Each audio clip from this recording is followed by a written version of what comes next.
Pretty sure Lisa's making a bechamel sauce without butter. Karina, where's my rice milk gone?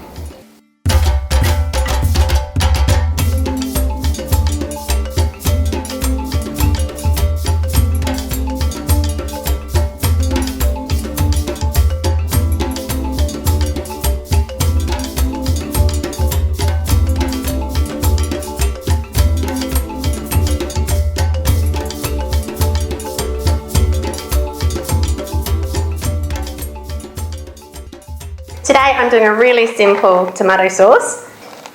So you're putting your tomato base.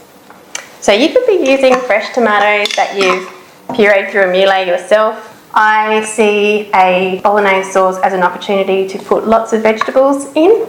So I'm adding lots of zucchini, lots of mushroom, lots of capsicum for a bit more sweetness, basil and some olive oil here. And I've also got a little bit of rapadura sugar.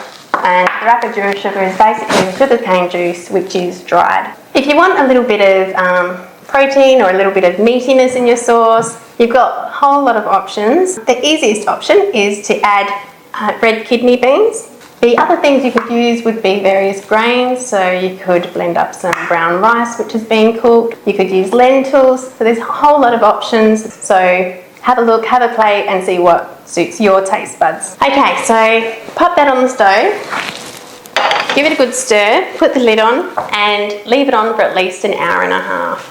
Okay, so the key thing I'm really showing you today is how to make a creamy bechamel sauce when you're not using butter or flour, which is the two main ingredients of a bechamel sauce. Okay, so for the fatty base, I'm just using olive oil instead of butter. I'm going to be using a gluten-free flour. There are lots of alternatives on the market. I like this one because it's free of all the foods that I'm avoiding in this recipe for you. I'm going to be using rice milk. Okay, so come over to the stovetop with me and we'll get the sauce going.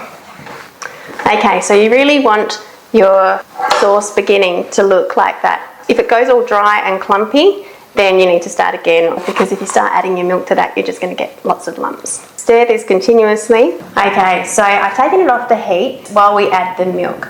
I've got about 500 mils here. In order to get the milk really combining with your paste that you've just made, you need to add it slowly and you need to keep stirring. So 50 mils at a time to begin with until it's all blended in.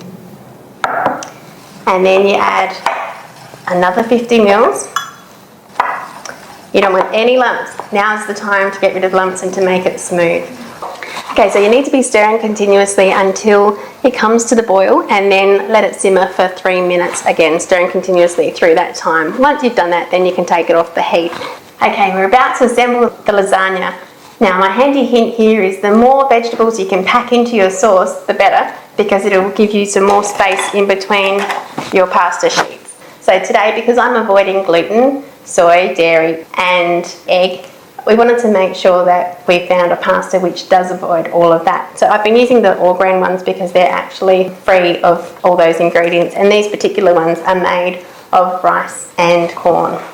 First of all, we're just going to pour some of the sauce on the bottom of the dish.